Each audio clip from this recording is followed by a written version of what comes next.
Good evening, ladies and gentlemen. Welcome to another edition of Intermission, and this time we have got one hell of a full house tonight.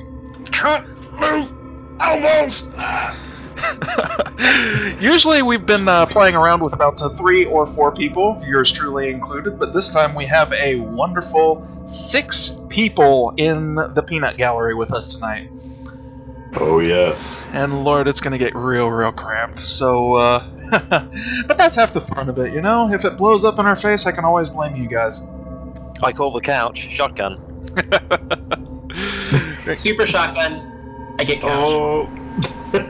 Jumping with us on our little love bug trip across the desert, we have Alfonzo from rival/companion show Doom Radio, taking his break from his incredibly busy schedule in order to deign us in our den of sinners and thieves. Yeah, infiltrated once again. Hopefully this time a successful infiltration. Last time was a bit of a debacle, to be honest. Actually, no, the only reason I'm here is to remind you that you're responsible, as a member of Doom Radio family, to plug my shows every now and then. And now I'm off. Thanks, guys. See you later. And Alfonso, don't you go. I've got your chain right here. I've got your leash. Right. Also joining us after a long delay is Cardboard Marty Razor Kyra, Punished Fallen Savior. Oh, hi. Boy, that's a mouthful. Yeah, you can call me any one of those, but I probably will only respond to Marty, because if you call me Cardboard, I probably won't say anything, because I don't know you're talking to me. But hi, what's up, dudes? It's good to see you back here, Razor. Thanks. Right. As usual, we have Kinsie, who has literally just arrived, and so shook up the group a little bit. He almost broke his record as being the only one other than me to make every single episode so far. I wasn't even supposed to be here today. Joining us tonight also is Wartorn, or also known as Warren Spectorn, no relation to Warren Spector. Yeah, Warren Spector is talent. Oh, first roast of the evening. First blood. Well, you're not wrong, but still. Right. And finally, returning from last time after popular demand, Zazer, the lovable maniac that everybody knows. Insert evil laughter here. Yes, indeed. Boy, we've got a full house, and we have a whole bunch of news to get through. So let's just jump straight in and start from the top, shall we? Right. Alright. Very first topic, everyone is familiar with GZDoom, at least everyone present, I'm assuming, and one thing that has been quite common in the community lately is people trying to make quote-unquote full games out of the engine. I mean, there's been, you know, Adventures of Square, there's been, I'm working on right now, Crimson Tides, or Cosmic Tides. Jeez, I can't even remember the name of my own game. Good one. The Booty Project. It's booty. It's booty forever. Yeah, that's all people are going to remember it for. I tried to make one at one point, and that failed. There's also the recently announced Call of Abdullah, which has been released to glowing approval and praise from everyone involved. But unfortunately, it is the end of an era as GZDoomGPL, the last GPL-compatible engine for GZDoom, is being discontinued. That's sad. That's ultra sad. The reason it's discontinuing is a good one, though. In that GZDoom itself is working to become GPL compatible, so there won't really be much of a point. Mm-hmm. That's not to say it's going to be an easy thing, though. I mean, it's not like it was cancelled today and it's going to be GPL compatible tomorrow. There's still quite a few hurdles, mostly one that is F-mod shaped. Well, there's OpenAL. OpenAL is not very cooperative with MIDIs, unfortunately. MIDIs are kind of a bitch as a whole to work with, but boy do they sound good. Old school. Gotta love that GS guitar synth. Mm-hmm. Yes. Gunshot noise, steel drums, and bird tweets. Orchestra hit is my favorite. Yeah. All the ladies Don't even love talk to me orchestra if your favorite isn't bagpipes. Jimmy's actually been in the MIDI scene for so long that he's started constructing entire songs using instruments that only begin with a single letter. So I imagine he likes the ocarina and the orchestral hits all in one track. It's great. Make the X song. Xylophones and nothing else. That's actually quite possible. You basically make a ringtone. Well, there is the steel drums version of Pearl Jam, if anyone's heard that. Oh. We're going to do a xylophone-only cover of Canyon.mid. I'm psyched. I want to hear all of this. I'm gonna play it 5 times. I'm gonna buy more computers so I can run. You're gonna make it, Caesar. I didn't sign up for that. Personally, I'm just looking forward to them adding support for Mario Paint music. That program was actually discontinued by Nintendo, so they had to move on. Yeah. Sad day. Next up is, this is actually a very, very old piece of news, but we've only managed to just cover it now because we kind of forgot last time, but Kaiser has kind of staked out a niche in the community as taking really old games and giving them fancy new source port, a lot of love, lots of new features, and Turok 2 is the latest one in that list. Turok 2, The Seeds of Evil, now on Steam. And it's a really, really good update. Yeah. If you've never played the game, play it. If you've already played the game before, play it again. It's really, it's a really lot good. better now. They've actually smoothed out a lot of the things in the old game that were really, well, shit. And they're still trying to smooth out a lot of things as well. Yeah, we should I probably can get see those guys onto this at some point. Oh yeah, Yeah, probably. I think probably my favorite part of the pedigree behind it, I mean, Kaiser has long demonstrated his ability, such as he's worked with Doom 64, he made the Power Slave, Z Power Slave, exhumed, that new fancy source port, and it was unfortunately taken down. And next up, I'm not going to spoil it, considering it's, technically under wraps, even though everyone knows what it is at this point. But the next project he has been tackling with a bloody pleasure. Yeah. Split. Good one, good.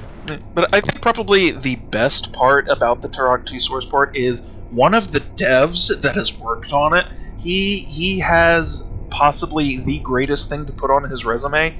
He was the one in charge of ZDoom netplay.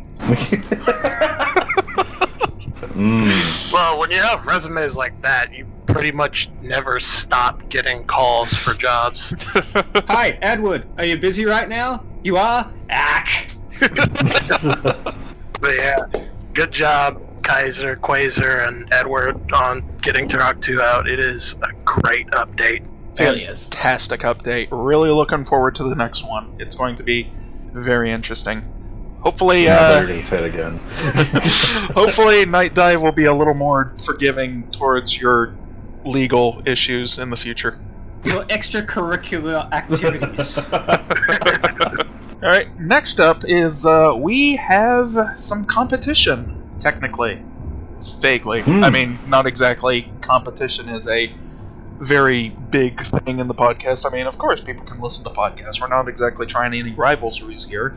But, Evolution of the WAD, a podcast done by actual mappers and people who actually know what they're doing. Wow. The very first episode was recorded by Alfonzo, here today, Captain Clever, Do, Introp, Rotking, Tarnsman, and it was a show describing the history, legacy, and content of Doom mappers, their standout styles and themes. Their very first episode covered Sandy Petersen, and I have to be completely honest, my favorite part was where discussion shifted to testicular tourism. Sorry, you want to repeat that? Fonz, would you like to give a little input on that as to why you started discussing Sandy Petersen's balls? No. I think it's telling though that you find that the most interesting part. Well, let's be honest. Sandy is long known for his eccentricities in mapping. Well, his fashion sense is something to be. I've seen a few of his interviews he's conducted over YouTube. The first thing that strikes me is his attire. He's always wearing that bow tie and colourful polka dots or whatever have you. But no, this is actually the second series in the Enterprise. It's something that Dime kicked off, and I joked back then that because we were working chronologically through the years, we started obviously in 1993, 1994, and my concern was that Dime would be slow enough that the WADs would evolve faster than his broadcasts, and so it turned out that he was actually behind the times. The WAD was evolving faster, but Captain Clever decided to reinvigorate the project, and it's worked out pretty well so far. I mean, just for the one episode, but I'm surprised with the immediate feedback being so great. Yeah, I look forward to the next. I think we're doing Plutonia next, something like that, or we're going to slag off Dead Simple remakes or something. It's going to be fun. You should have one of those episodes where it's like, this episode, we're talking about Dead Simple remakes. Fuck Dead Simple remakes, end of episode. Like, if you released this 8 days ago, that would be perfect, but, yeah. Well, we did think that because we were concerned that there might not be enough material for what was previous. I think it was like 3 hours we talked about Sandy. I was amazed we could do it for that long. That plus Icon of Sin remakes and stuff, and because people get sick and tired of those. But in order to properly communicate the torture of playing through Dead Simple stuff, we would just play through Dead Simple stuff for those 3 hours and feel the misery just like we do. It'd be great. You should do ZDoom based. A good ZDoom based map should be in and done in like 20 minutes. Yeah, like knee deep in ZDoom. Oh, that is mean. Talking about the stigma that surrounds ZDoom mapping and how that came about would be an interesting episode, I think. Yeah. You'd have your entire case in knee deep in ZDoom, as said, because it actively demonstrates the power of the engine, at least at the point it was made, as well as where the stigma came from through that utterly abysmal level design. Did it actually come from there, though, or was it? People were predisposed to think that way about it before it was even released. They had their doubts. That's just the impression I got. I wasn't around at the time, but I'd say it's more a product of its time when ZDoom mapping was starting to come in full swing, I think. Yeah, it definitely solidified the ZDoom-isms, I feel like, at the time it was released, for sure. Yeah. As someone who is like 100% ZDoom supportive, absolutely loves ZDoom, GZDoom, all its derivatives, no interest in Chocolate Doom and Boom, fuck knee deep in ZDoom. I'm gonna go on record here and say that knee deep in ZDoom, it does have a lot of good qualities in some ways, but a lot of it does need to be dialed down a bit. It looks nice, but it has more issues than Time Magazine.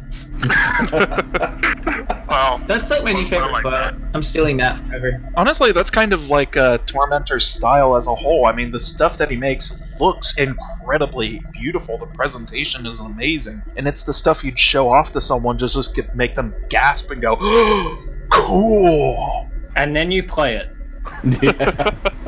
well, I found it really interesting that of all the ZDoom-based projects that, because a lot of them fail on Doomworld in particular. I mean, there's a total conversion recently for vanilla called REKKR. Oh yeah, which is probably in something like 1/50th the time managed to rack up half the number of replies as something like Adventures of Square did in over 2 years of that thread being up. But at the time, Knee Deep in ZDoom attracted so much attention. I wonder how much of that is to do with just the idea of what it was for ZDoom, or whether that was just Tormentor being just some sort of awesome cross-platform diplomat, or maybe there are other reasons pertaining to his personality that became such a big issue. But I find it interesting, really, that it's so difficult to penetrate that Doom world market and get people interested in stuff, and there hasn't really been anything like Knee Deep in ZDoom since like 2007-8 that's been on quite that scale. ZDoom maps are unfortunately quite a huge rarity.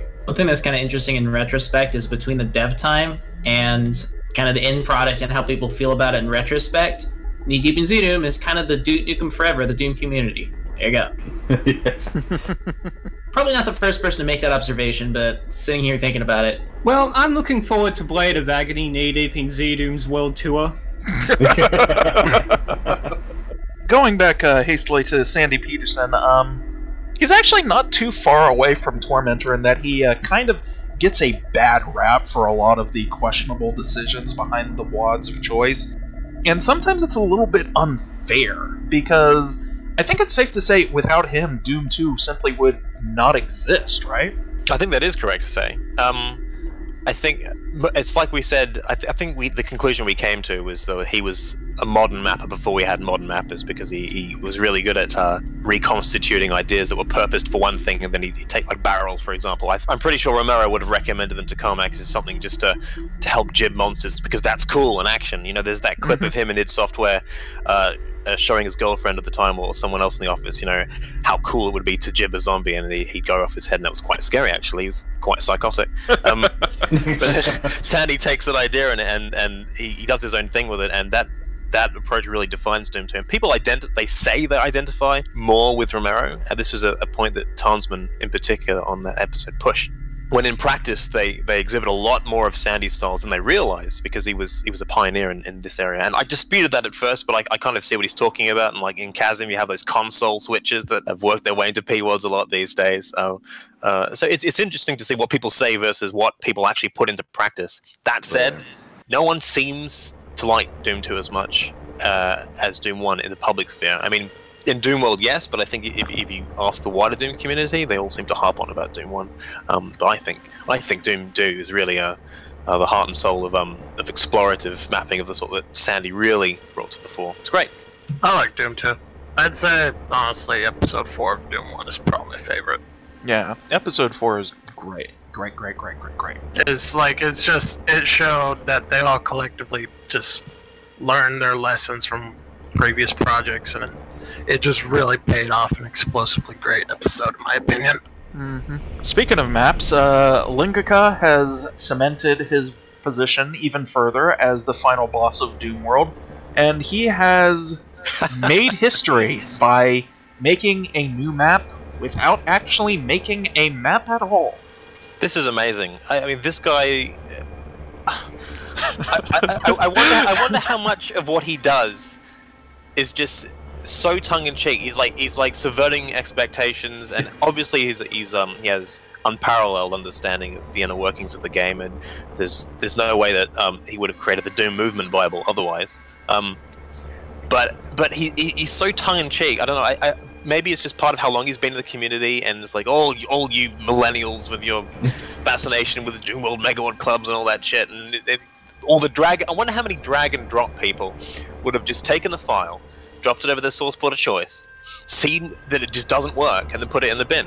I imagine there would have been a couple. So there he is, just laughing at everyone. What do I do with a .dsg? Yeah, a little bit of explanation for people who are completely unaware of this discussion.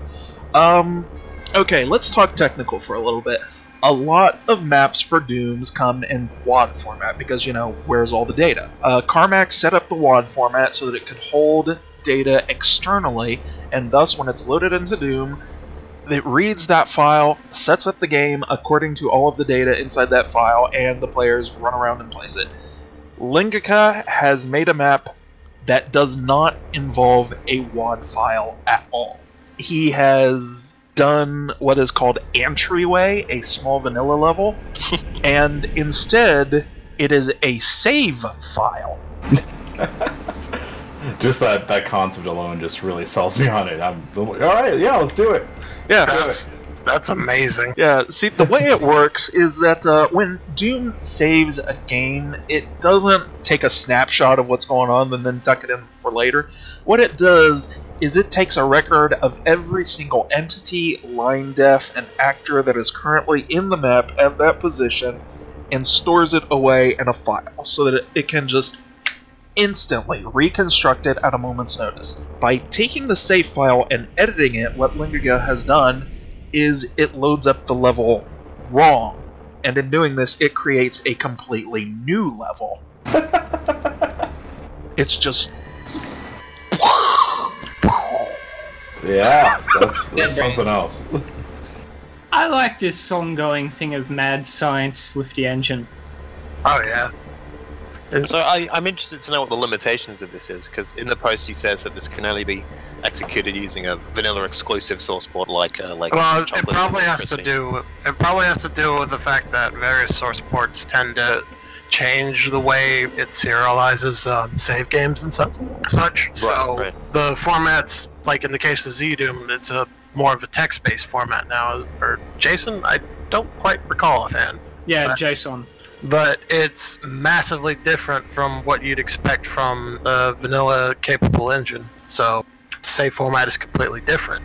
So what's really cool to me about this is that this and Ling's previous, like, holy shit, how did you do this in the engine thing, the Ling Wardles, which was his Sausage node builder portals, yeah. hack, sausage portals that allowed you to see into basically different areas of the map magically. Again, vanilla only. It's amazing that technical prowess you need in order to figure this kind of stuff out in the first place, because most people, in fact, like, this is where you can start saying, like, 99.99, insert a bunch of digits here, % of Doomers don't understand how the nodes format works or how the save formats works. And so Ling is able to go in and twiddle at this particular piece of data to make something that, like, nobody else will be able to figure it out, because no one's looking at this kind of thing. And it's really cool. Like, even though it's sort of a limited proof of concept, it's not like you're going to make a whole megawatt of this unless we do.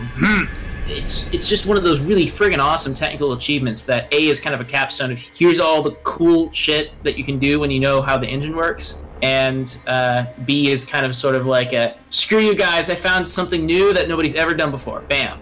So. Either way, it's very entertaining to see what comes out from him. Yeah, it's really cool. This whole thing actually reminds me of something that happened a couple of Christmases back, where someone made a Quake map in a hacked save. Like it was the same level geometry, but all the scripting had been changed.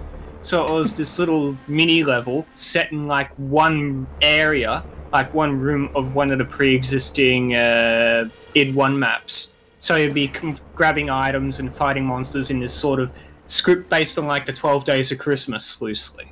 It's pretty cool. Doing ROM hacking. Now, have any of us actually played the level? I have. Yes. Yeah. What's it like? Unbalanced, but I mean that's not really the selling point of it. So I'd be quite happy for it to play any which way it does. It was kind of like a nostalgia. Oh, sorry. No. Well, I was just going to say it has a spider demon hemmed in by tech pillars, if that means anything. That's usually a sign of quality. So it was kind of like a nostalgia punch to the face, because in the super early days of tinkering with WADs, I remember not knowing how to actually properly edit level geometry. So one thing I would do is just take IWAD levels and just like rearrange all the things and them and just screw with the floor heights and all this kind of stuff. And that's exactly what this map is. You start off in this little canyony area and you're like, oh, what's going on? And assuming you don't look at the auto map, at some point, like a little bit way through it, it hits you what the hell you're looking at, and you're like, oh shit! This is not Entryway, but it is. It's Antryway. And it was really cool because I was like, oh my gosh, this is what I used to do when I was a kid. And I remember playing maps of other people that did that. It was kind of sort of this little blast from the past where that kind of stuff was neat before we got oldered and realized, oh, that's so lame, let's make real maps. So, right. but kind of the medium of what it was doing kind of gives it sort of slightly more legitimacy than people just lol first map. But it's cool because it kind of uncovered something I hadn't really felt in forever. Maybe it was just because I wasn't expecting it, and like the surprise was like, yay! But it's like it's come full circle, right? Kind of, sort of. Yeah, that's it. I should quit Doom. There you go. That's. No, you can't quit Doom. You actually make good maps. My job there is done. Time to get back to sheep farming. That was.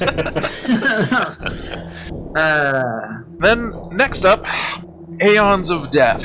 It is the ultimate weapon monster randomizer mod. It is taken sources from everywhere, really. You can see all sorts of weapons taken from Heretic, from Hexen, from Rise of the Triad, from Painkiller to Team Fortress 2, of all places. It recently just got another release, and it has been ported to ZScript, and it just raises the old question. How many weapons is too many weapons? I thought it was raising a different question. Why? There's nothing wrong with the monster randomizer WADs, to a point. I think it's really interesting. Because there's clearly, I wouldn't say a market, but there's clearly an audience for that kind of thing where it's like, cool, it's I got weapons from a different thing and they're in the thing I mostly play, so that's cool. And there's like, it's a weird disparity between like, oh yeah, it's like, you know, there's clearly some effort involved in doing it, but also from the outside, it would appear like, no, I don't know, this doesn't really seem like a lot of effort because it's not all 100% original. So Aeons of Death is really weird in that aspect, and it's always been weird to me to think about it because I'm like, I don't like it, but I mean, good job. I hadn't considered even for a moment that there were still people that thought of it as a go-to playable experience when they loaded up. I mean, I can't remember when it was awarded the worst water. That was some time ago, but I remember within the community it was understood, and the content was in the article, it's just inherently not playable. But then there was backlash from elsewhere in the community outside of Doom World that said, yeah, but it's a coding masterstroke or something to that effect, and that's really the inherent value in it. So yeah, I would have assumed that all talk about it being something that's playable would have died out by now, and now all that it is just this coding base for people to collaborate on, so a collaboration project like that. Am I wrong? Honestly, that's pretty much the fascination to the project for me, because as far as stuff goes, it is the stuffiest of stuff. It is a Trojan horse. It's all done very well. When you look under the hood and you look at the code, it's all neat, it's all advanced, it all does all sorts of crazy things that I never thought possible. But at the same time, you look at the surface and it's still stuff. You have 20 weapons in your inventory at any given time, and you turn the corner and there is nothing that could be expected, because every single enemy has at least 20 different replacements, and very few of them actually complement each other in terms of gameplay. And so I love it and I hate it. I love it and I hate it. And DB Thanatos actually got kind of upset with me when I wrote about Aeons of Death and the Doom 4 Doom article, and I'd imagine that's kind of a sore point for him. So when you're talking about how neat the coding is, do you mean more in the sense of like how you can fold space and time into a fourth dimension? Because it's a marvel of how you can crush so much stuff into one release and still have it all be coherent. Well, more that it's actually readable. Like, you can actually read it and understand how this happened, how they made it That's work. That's a low bar. No, considering the Doom community, no, it really is not. I mean, we definitely got to give it its credit. I mean, I don't want to say it's like the first like hella randomizer mod ever, but just to that degree and scale, pretty crazy. And then with ZScript being a relatively new coding language, like that's a huge undertaking, and you would imagine that would take, like years. I don't know. Somebody had a lot of free time to do that. So even just going from whatever source game you're converting your monster weapon whatever to your lamppost to decorate, and then now doing that in ZScript, it's crazy. It's super crazy. So I would say infinite props for that. But it really seems to me that it's been more of yeah, we can do this, rather than like, I can't wait to play, let's play through Plutonia 2 with Aeons of Death. That sounds like fun. Like nobody, I don't feel like anybody really does that, but hey, I could be wrong. I don't know. I have to say I agree with Marty with the whole technical aspect involved with converting the whole project to ZScript. It seems like that would be a decent basis for a learning resource. Like, absolutely, for ZScript. And that's really what Aeons of Death has really hung its hat on. Basically just all this technical work to get all these different characters and different games into the engine. Gameplay-wise, it is a turducken of shit. It's interesting, like, grabbing people's attention and sort of creating this weird experience where pretty much you can't trust anything, because, like, that shotgun guy down the hall is probably going to be some semi-invulnerable Rise of the Triad boss or something. But it's also not on the level of... What was it? The Cool Doom mod that Term did a video of that occasionally replaced medkits with the Death Star. That sounds like a great wad. What are you talking about? I'll say for sure though. I mean, I haven't personally taken a look at the latest update, but I feel like, especially, I mean, just I haven't really delved into ZScript myself, but I've been definitely aware of all the frustrations that come with it. So I think having something like Aeons of Death that uses material that I mean, you're like, see a dude from a different game, you know how he should act. So seeing that in ZScript, you're like, oh, I get it now. I think it could be really valuable learning material for people trying to get into that. And hey, you know, that's always cool. Like, learning's fun. Mm-hmm. And if there's one thing, I really do like it when they put their efforts towards something a little bit more focused, like their Bulletstorm mod, their Quake 4 weapons mod, and, well, the recent Doom 4 Doom mod. When they have something to focus on, like a clear design direction with a set limit of, okay, we can't do this, then that's when they really shine. And it's really strange because they have this incredible ability to do a whole lot, but the work is best when it's something small. I say with DB Thanatos and other peeps, I don't know everybody's name off the top of my head, but I would like to see them do something original, like something that's not derivative off of like another game, which is, I mean, their work with Doom for Doom and then, you know, all that other fun stuff. I mean, it's been incredible, and I mean, it's been fun to play for sure, but it's like, I don't know, just like, you guys got the talent, you guys got the stuff, so maybe make like an original thing, that'd be cool. But that's definitely not to discredit, you know, their current work at all or anything like that, because I think it's hella cool.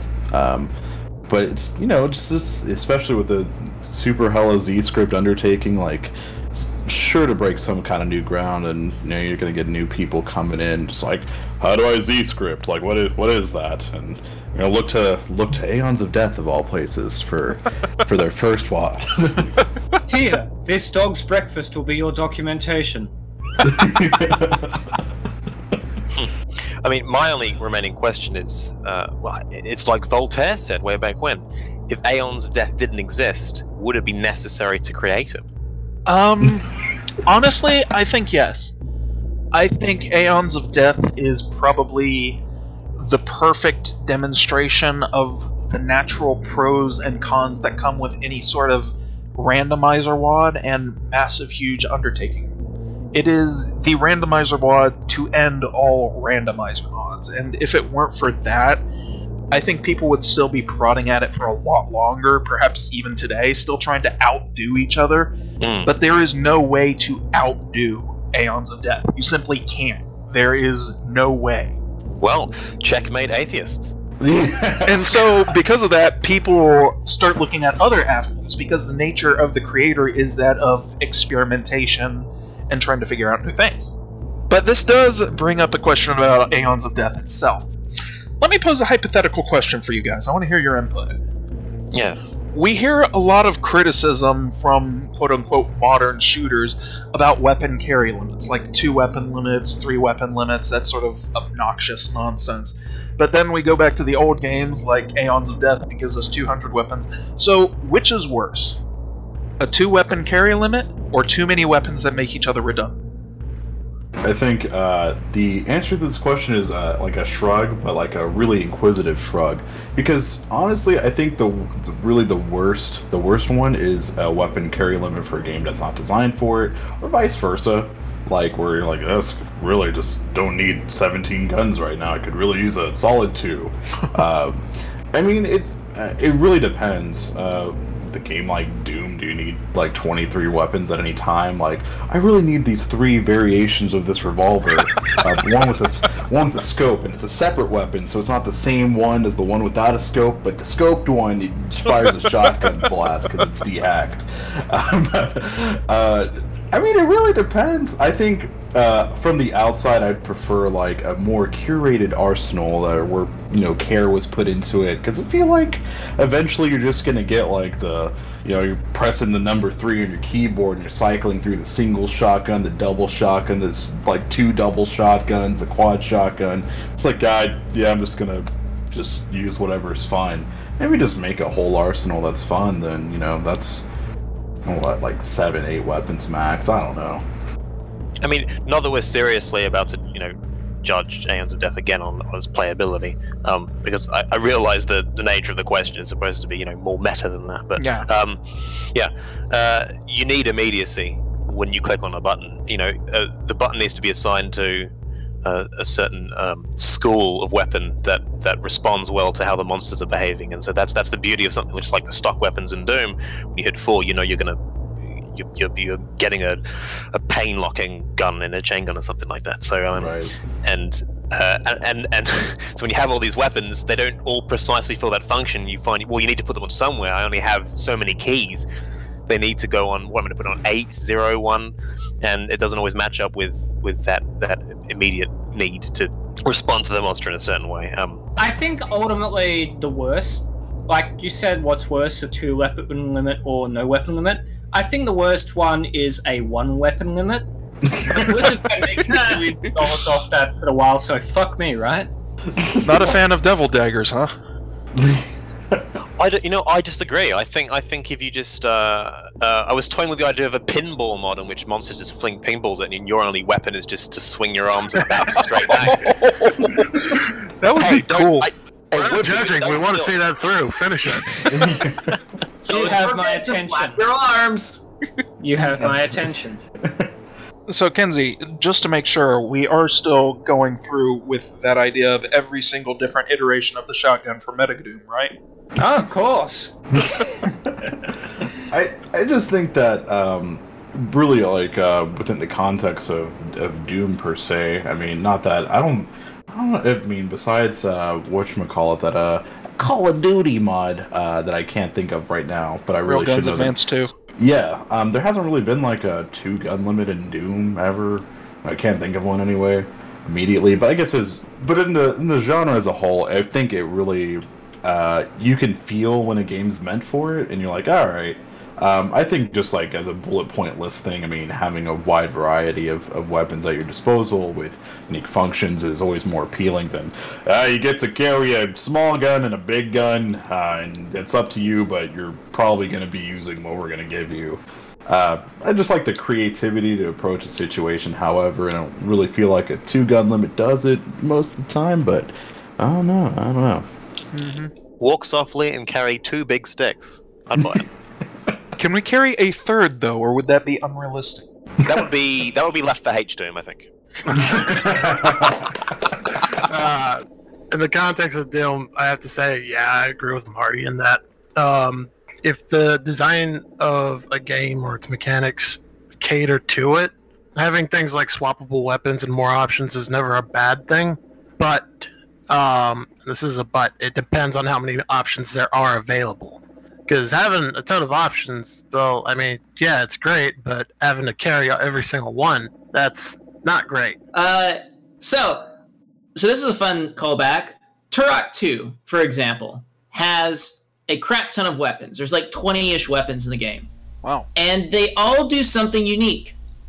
Like, there's very little overlap. Even your 2 quote-unquote shotgun weapons are like completely different in design. You get your normal spread, and then you got your crazy thing that spreads after the initial impact and bounces around and all that crazy stuff. So even though you have a ton of weapons, it doesn't feel like a huge overload because they all do something different. So in my mind, it's not even so much the how many are there factor, it's the similarity factor. Because once you get a certain number of archetypes filled in, you're going to run out of new things you can add before it starts feeling samey. So, of course, on one spectrum, you have things like Aeons of Death, which shove like 2,000 things that are identical in your face. And, you know, lots of modern shooters do this as well, because how many assault rifles can you possibly put in the game without your player feeling overwhelmed? And, you know, you remedy that by having the player swap it out. And for games like that, it makes sense. It's a model that fits. And to me, what's kind of interesting, just as an oddball counter example, is when you cross your wires wrong and have games that have unique weapons and a weapon limit. To me, this just universally makes the game worse. The 2 that come to mind immediately, BioShock Infinite which is a fun comparison considering the earlier games of the series did not have a weapon limit. In my mind, that was a strict downgrade from the previous games in several ways. I can rant on that later. And Bulletstorm. Bulletstorm comes to mind because it has these very unique oddball weapons. Your quad-barrel shotgun, your drill launcher, your like firecracker shooting revolver, all sorts of really cool weapons. But you can only like carry a certain number with you at a time, which is really weird considering the entire point of the games you're supposed to weave in and out and shoot guys and do cool skill combos and blast people. It doesn't make any sense in a game like that to suddenly limit the selection and limit the number of things that you can do. So that is sort of a big design misstep they had in making that game. And, you know, it's because they wanted it for consoles, even though, you know, Weapon Wheel, I guess, would be the ideal solution for that. So if we're going to point out, at least in my mind, one good don't do that a lot of games will fall into, it's when you accidentally bring in weapon swapping to solve the wrong problem. Like if you have purely unique weapons, great. You don't need to switch between them. If you're Call of Duty, sure, because there's only so many different types of assault rifles you can hold in your hand before you get bored. So I don't know. That's my opinion on that front, but that's just kind of a point to throw in the ether. Yeah. I'll high five to that. Mm-hmm. All right, and here is a very, very niche subject that we will probably let's go. very vaguely gloss over, but split screen has long been attempted several times in Doom's modding / source port history, which is kind of strange because, you know, the average Doom player tends to be either completely alone or can set up a LAN. And yet, work on split screen ZDoom is being attempted with the, well, I mean, appropriately named SSZDoom. It's ZDoom with split screen, so two people can play on one single computer. Cool, I guess. I mean, I don't know. I'm sure there's a certain niche for that, as there is for everything, and I'm definitely never going to stop someone from doing something that they find cool or they might have a use for. I mean, me personally, I've never been like, man, I really wish I could just split screen a ZDoom sesh with my bros right now and just, you know, I don't know. I get the appeal, and it's pretty cool. It's pretty cool if, you know, hey, if it works and cool stuff happens, you know, whatever, that's cool. I'll high five. It doesn't seem like there's a call for it, is there? I mean, it's more of a because we can sort of thing. Maybe. I mean, I've seen uses for it at, like, LAN parties and such. I actually go to one every year where a friend of mine brings a CRT and he actually sets it up exactly for that purpose. It's pretty great. Yeah, it's interesting. We happen to both know the one person on Earth who, like, fits exactly this niche. He knows the setup for it. So I guess what that means is that this topic, we can get back to you after August when we go to Quakecon and try this out for real. Oh yeah, definitely. We're going to. Yeah, revisit this in a later episode because we'll have some first-hand experience. If not, then shoot me. Quakecon, you say? Yes, actually, if anyone is interested in that, the tickets go on sale on the 13th. Oh, son of a bitch, we gotta go through the circus again. An idea that's been kicked around, I know Doom will delete. Obviously, I don't look anywhere else, do I? Let's be honest. Hey, Alfonzo, how's things going on Zandrona? I do actually have an account there. I think I've made 5 posts across the last 5 years. Mostly to do with my own project, of course. There's Joe Ply, who some of the Nikos will know if they like the level design history, has been involved. I think he was a part of 2002 Doom Odyssey.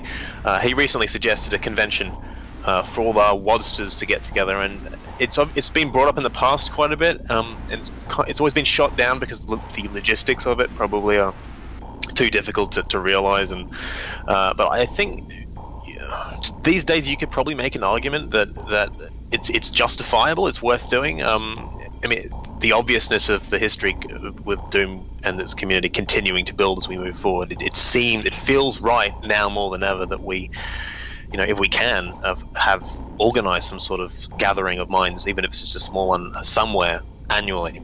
So I'm wondering if you guys think that's an idea that we could potentially get behind. Man, this is gonna sound, I don't know exactly how to put this. I'm like, can we make it so, like, only cool people are allowed there, though?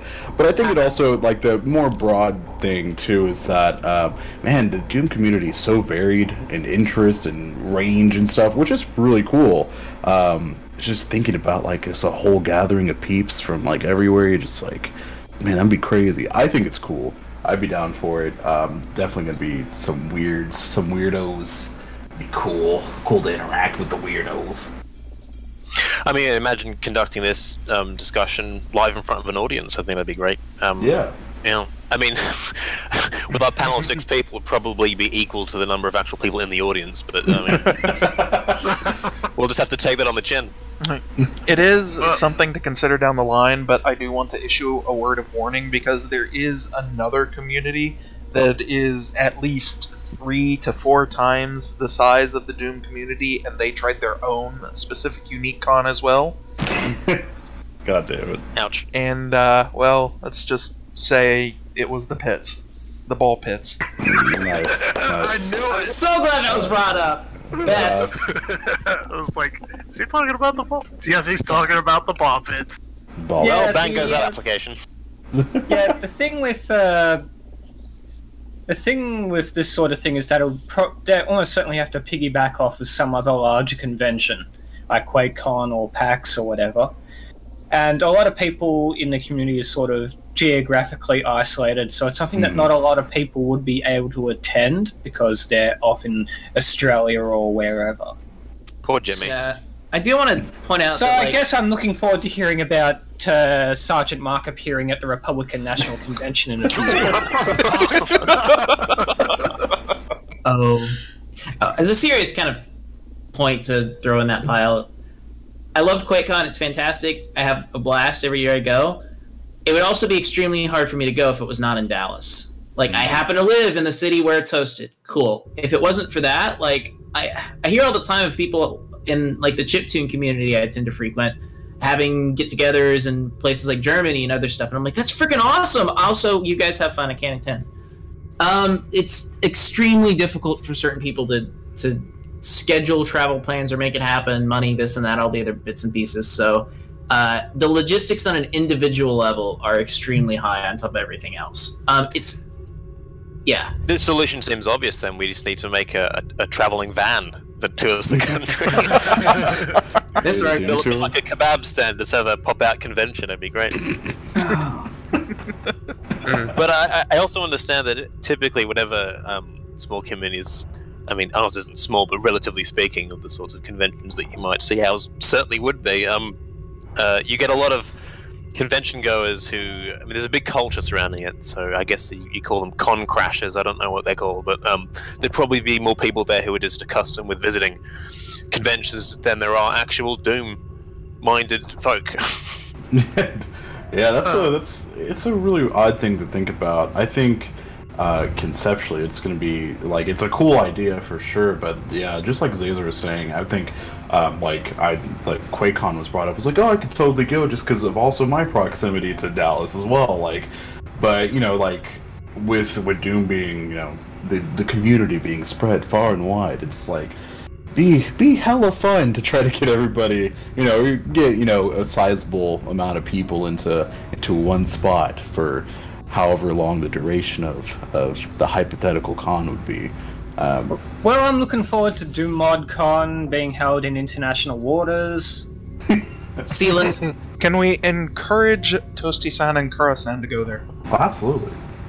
It's hosted in Japan, then nobody can go.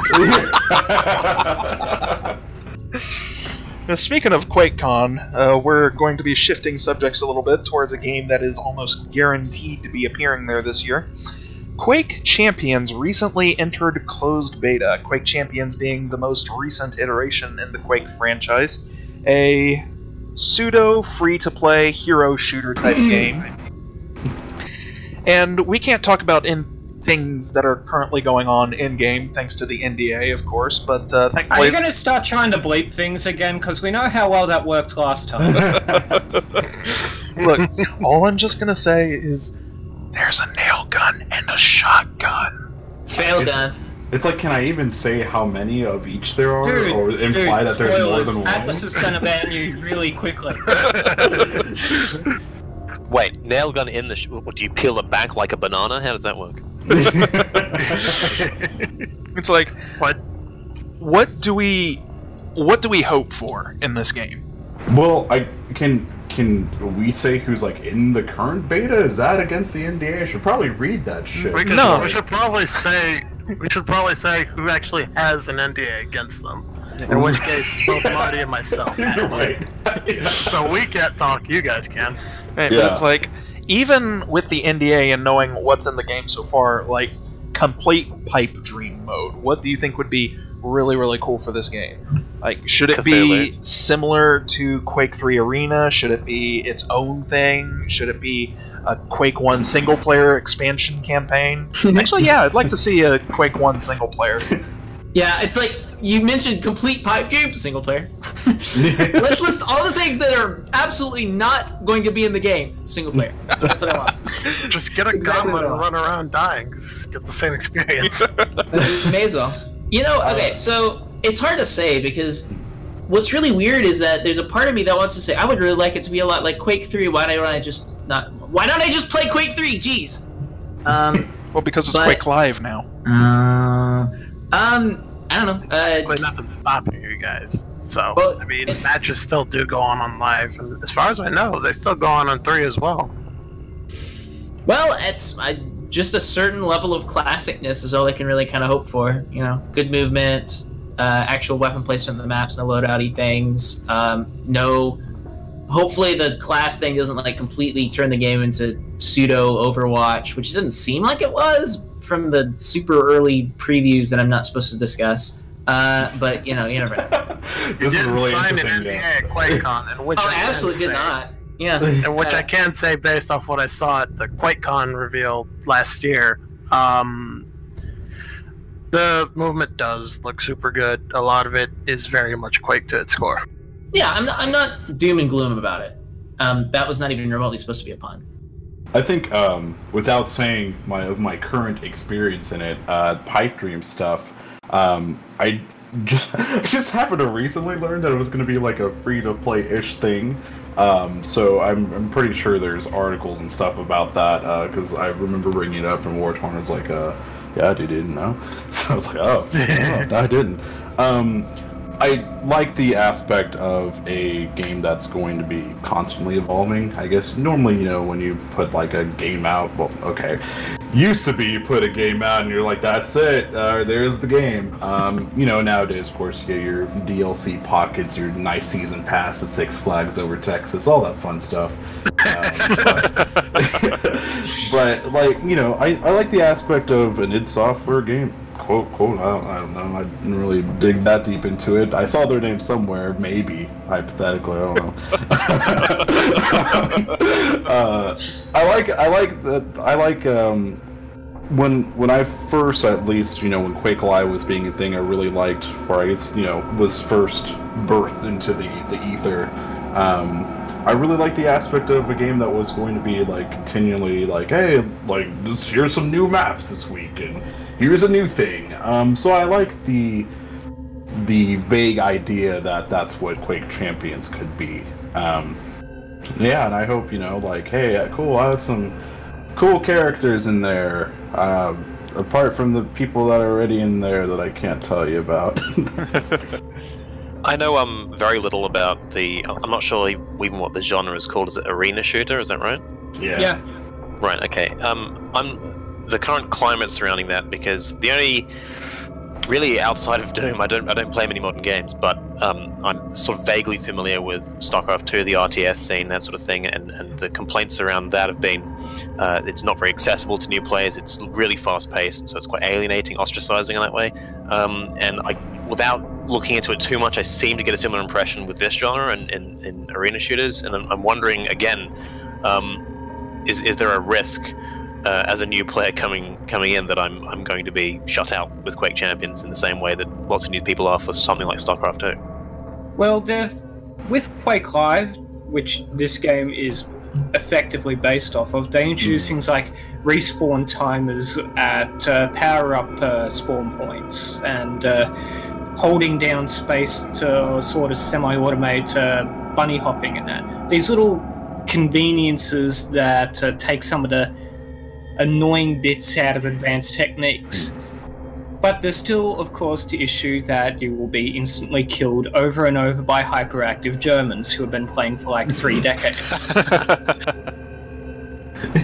I think just like Alfonso was saying, I think the appeal for shooters are hard, man. Like, just like, especially, looking at the evolution or the sequel to Quake 3, like, that game, like a game like Super Smash Bros. Melee with a super high ceiling and people know all these stuff, and Quake Live was really good at giving like those conveniences and stuff like that. I just feel like it's pretty much guaranteed with any game, as long as it's going to keep being updated after it's released, and however long the longevity is going to be with Quake Champions or shrugs. It's eventually just going to become like, here's your Quake Champions, people, and yeah, I tried to play, but I just like got online and got shot, and there's a bunch of shit going on, and got Quake rubies. I don't know what the fuck's happening. Quake rubies. I feel like I should really have read more up on the game so I can know what I can make fun of. I feel like my jokes are being blocked by an NDA. Okay, well, here's a slight sideways step of the subject then.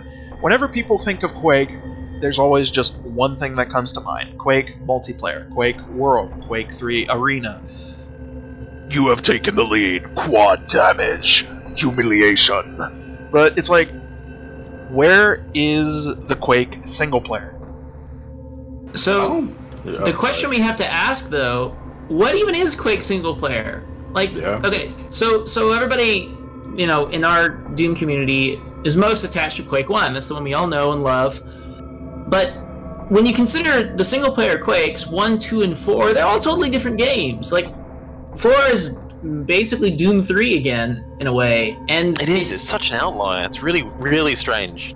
Yeah, but when you actually consider the 3 games, even playing 1 and 2 back to back, and how much the pacing and everything changes, it's kind of difficult between that and the theme shifts and even the genre changes between single and multiplayer. What the hell even is Quake? It's weird. I can answer that. It's the Quake 3 bot matches.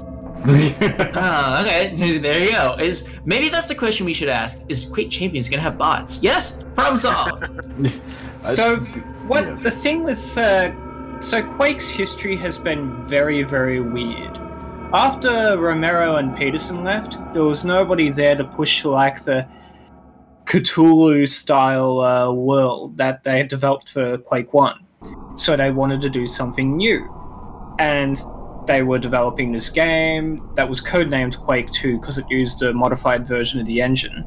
And they kept coming up with all these different names for it, and they were all shithouse. So they ended up just calling it Quake 2 anyway.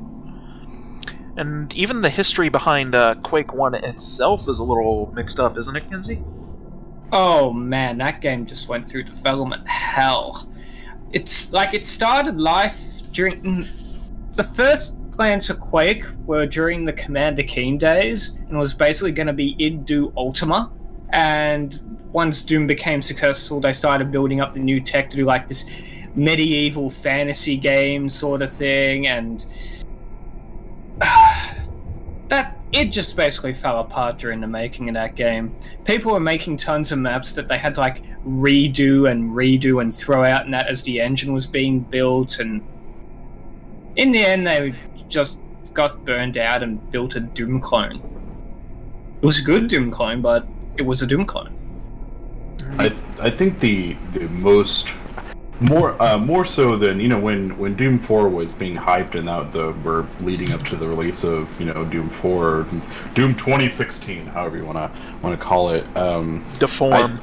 Deform. I think there was a lot of like, what is Doom? Because you have a kind of a pretty good idea of what a Doom game should be, or what some core elements in that are, and I think within the scope of Doom, you have like I'm going to make a new Doom game. Well, here's some cornerstones. But with Quake, you have potentially like 3 different games you can branch off of. So when I'm like, I really like Quake, you could be thinking Quake 3. I might be thinking Quake 1. Like, so it's really crazy. Like, they basically have these 3 franchises built within one, but they're not really connected all that much.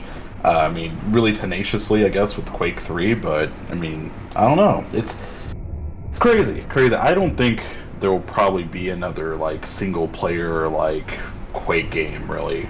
I don't know. I just don't see it happening just because I feel like what most people think of as Quake, or, like, the general kind of audience, they probably think more of Quake 3 Arena. Right. More than, Quake 2 or Quake 1, and I don't know.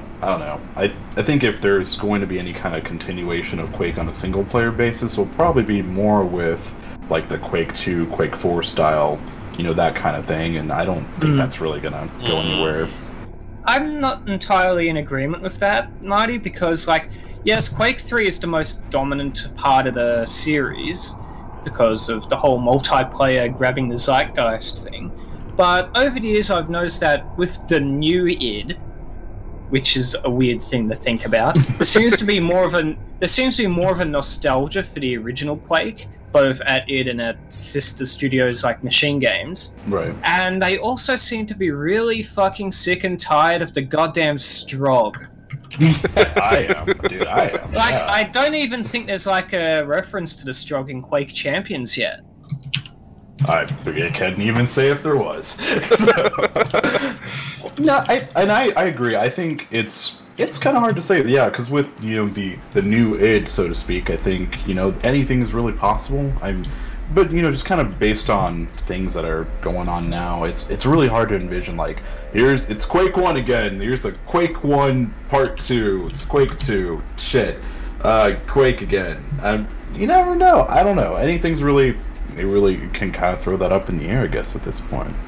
Yeah, really, the biggest question to have to answer for that sort of thing is, like, how do you separate a Quake 1 reboot from Doom 2016? Because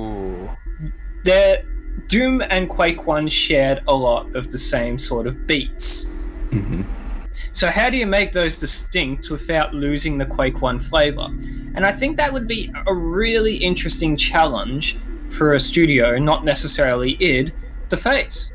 Actually, that could be a really, really simple way for new id to sort of differentiate between the two. Let's say Quake is for multiplayer, Doom is for single player, and the new Doom has a sort of side campaign or co-op campaign where you can play as Doom Guy and Ranger side by side, or you're fighting Cthulhu alongside Satan. Well, I'm looking forward to Doom 2 Rangers World Tour, and I've already made this joke, haven't I? But it's just as delicious as it was the first No, time. they'd call it Quake Heroes since they already made Quake Champions. When the Doom sequel comes out, would it be called Doom 2 as well? Dude, oh Jesus Christ. Or man. are we on finally like Doom 5? No, I think we're on subtitles is what we are. Doom 2016 too. Yeah. Roll out the columns. The Doom. The Doom. Okay, can we, like, how much do you think it would take to hire somebody to lobby to id to name the next game Doom Repercussions of Evil? Can we make this happen? I think on a very realistic scale, we could probably definitely get an achievement named after it for sure, but... And it took out the plasma gun and blew up the franchise. Well, I mean, in Doom 4, there's already a reference to BZ Plasma, a Doom streamer of all things. It's incredible. The new id has really been in touch with the fan base. It's incredible. I mean, legally, they're Doom Carmack, anybody? Yeah. Yeah. Legally, they're probably not allowed to pop out and say, "Hey guys, we're watching." But yeah, it's clear they're very in touch with the community, following things and seeing what the fans like, what the fans want, and that's really cool for a studio. Mm-hmm.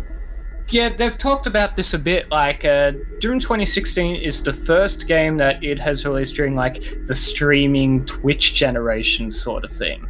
So they've been watching. When the game came out, they basically spent a week just watching people play the game. seeing how they reacted to things. There is nothing better as a creator than watching someone else play your work. And realize how much it's shit. Well, maybe for you. Me and Kinsie were on the same wavelength there. It's like, yeah, just cringing internally, just, I should have made a change. Oh, That's not a nice thing to say about my mother. But I can echo that sentiment where the developers of the new Doom have been super enthusiastic. I met a few of the developers actually last year at Quakecon, attending one of their panels, and I think the one developer that really stuck out to me was Billy Kane, the engine engineer at id, and he was just super enthusiastic to be talking about all the technical work that he's done in it. It was like, oh my god, this guy is infectious. it's really interesting to see how.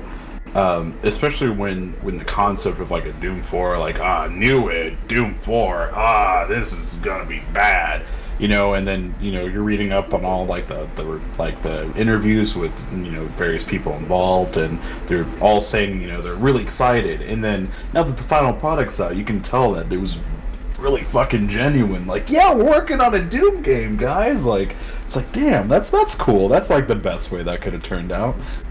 Yeah, that Doom 4 really defied expectations. In a positive way, for once. Yeah. Oh, Bethesda did the absolute worst possible marketing job. I don't think there's even people playing multiplayer anymore, and Bethesda pushed that like the third coming of Carmack. Yeah, it was the first beta alpha. It was multiplayer. So, yeah, I mean, but I think.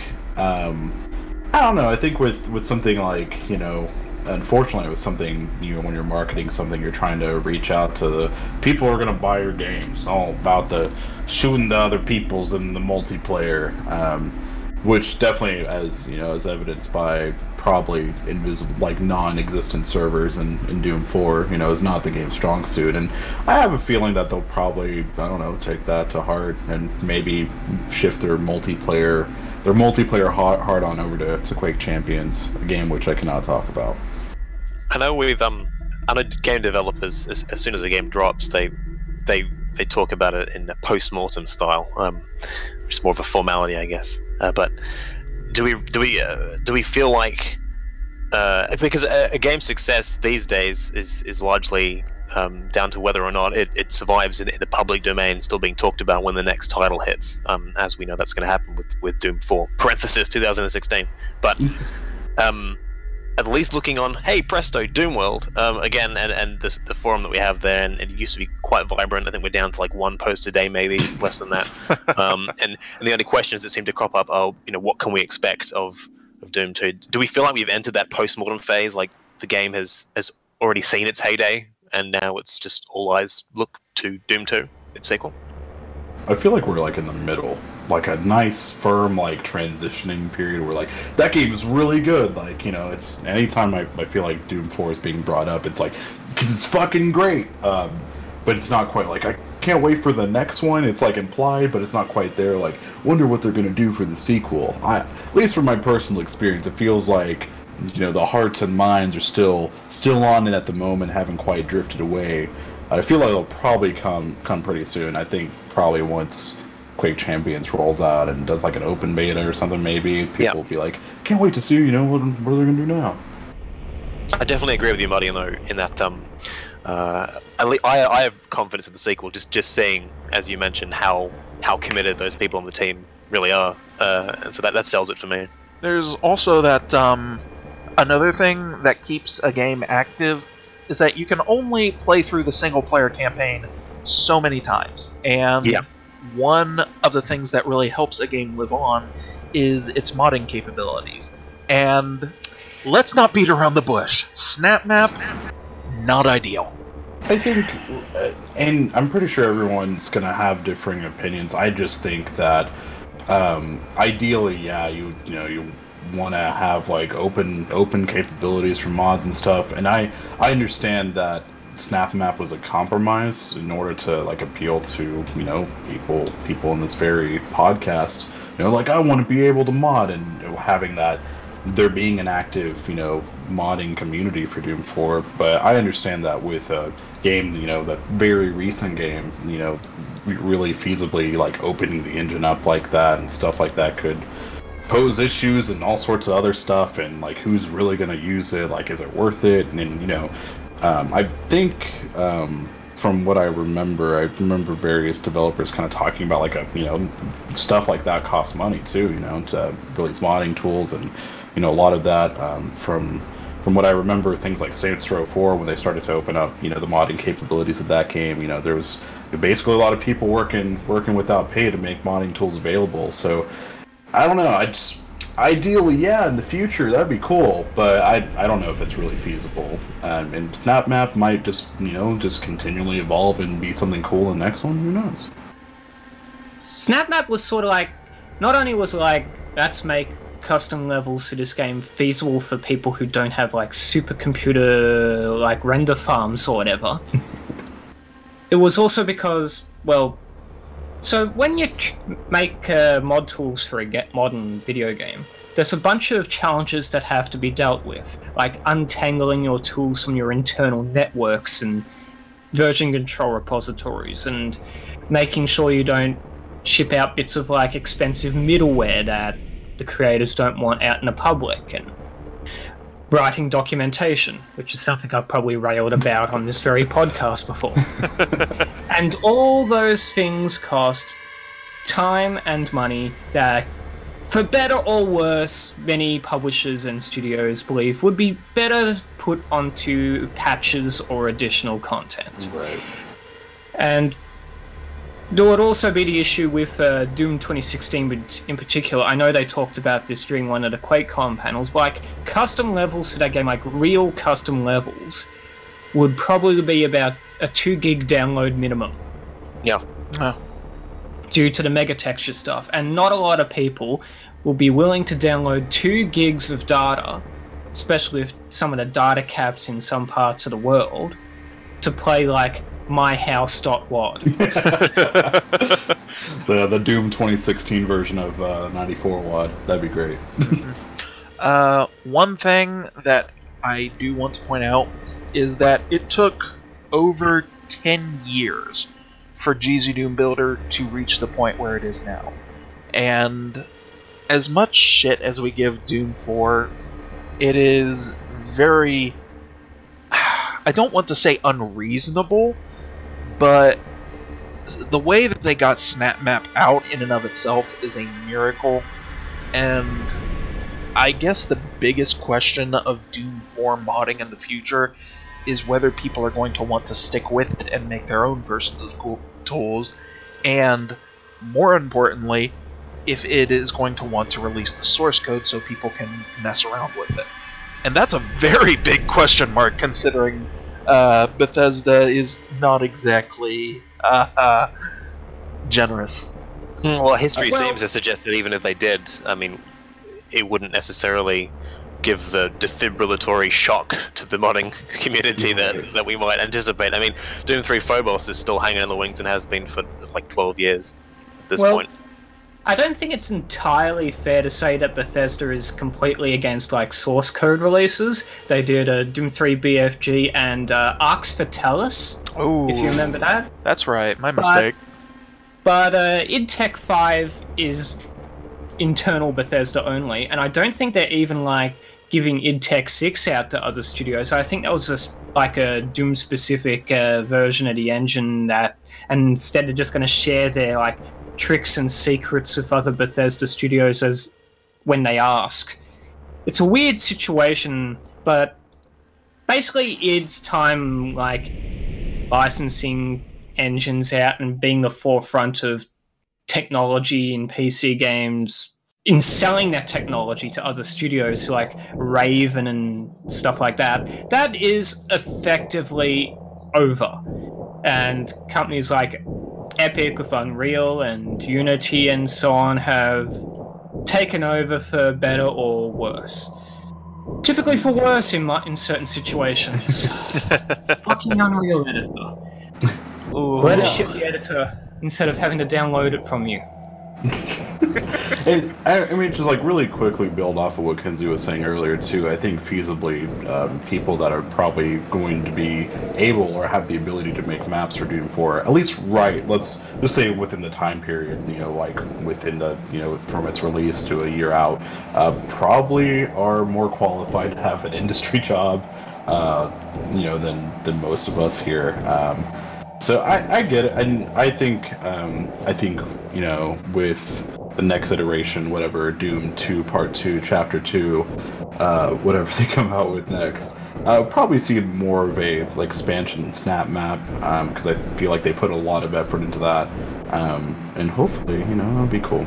Let's do it. Yeah, Snap Map is definitely going to be in whatever the next Doom game is, because Bethesda actually bought the studios that they outsourced Snap Map to.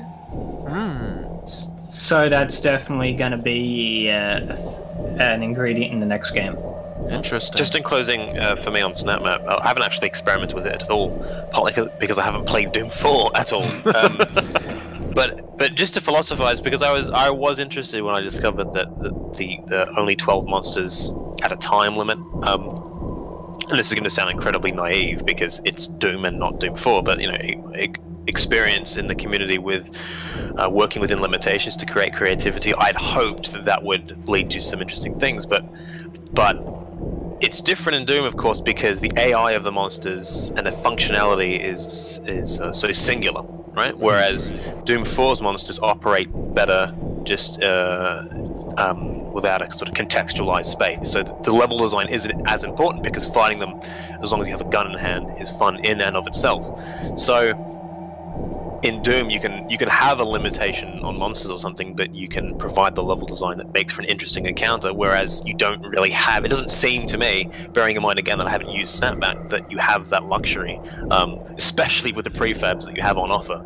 So it looks like there's very limited longevity for that reason, to me, at least. Yeah, and I think a lot of that is. It's really odd. I mean, I've played a lot of Snap Maps, and I never really.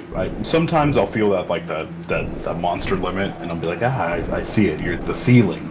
There it is. We're touching it right now.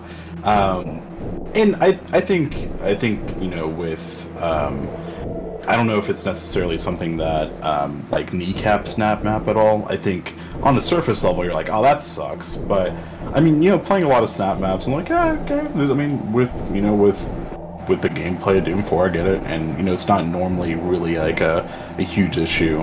I feel like, and this is kind of, I guess, a touch on earlier, where talking about the failed multiplayer aspect of Doom 4. I feel like with Snap Map you had co-op in there, and I feel like if there's going to be any sort of multiplayer emphasis in the Doom franchise in the future for the hypothetical Chapter 2 Part 2 sequel, I definitely think they're probably going to put more emphasis on things like co-op and stuff like that, things that really benefit the Doom gameplay without being crossing over into that Quake territory. And I think with Snap Map it seems like they were kind of experimenting with that a little bit, but I don't know. Doom 4 was trying to cover a whole lot of niches at once, because when you're trying to follow up to one of the most influential games in history, one that has impacted single-player front, has impacted the modding front, has jump-started the multiplayer front, there's that sort of pressure to live up to it and try and spread yourself out to cover all of them at once. And I think probably that's one of the things that ended up hampering Doom 4 a bit, because nobody within reason is going to deny that the single player has been absolutely incredible. But at the same time, you have to wonder how much more had there been if they kicked out the multiplayer and focused more on that, and maybe diverted less funds from Snap Map to that as well. It's kind of really hard to say. I don't know. I feel like I really don't know the timeline of development as far as Quake Champions and Doom. I feel for some reason some part of me thinks that they were at some point probably being developed at the same time, at least conceptually. At least the impression I got from Doom's multiplayer while it was still alive, R.I.P. Is that it felt like it was trying to dip its toes into the Quake pond a little bit, as far as like trying to, I guess, do stuff like that, and maybe sort of experimentation to make some, like, hey, this is going to be the next big multiplayer thing. And I don't think it definitely didn't hit the mark, and that's pretty universally agreed for sure. But I feel like it had to be, they had to at least give it a shot. I mean, ideally now, you know, the game's out, you can go back and say, like, really wish they would have put more into this, or diverted the resources, or but I think with basically kind of like a relaunch or reboot of the franchise for a more general audience, I think they had to at least give it a shot and see if it will stick.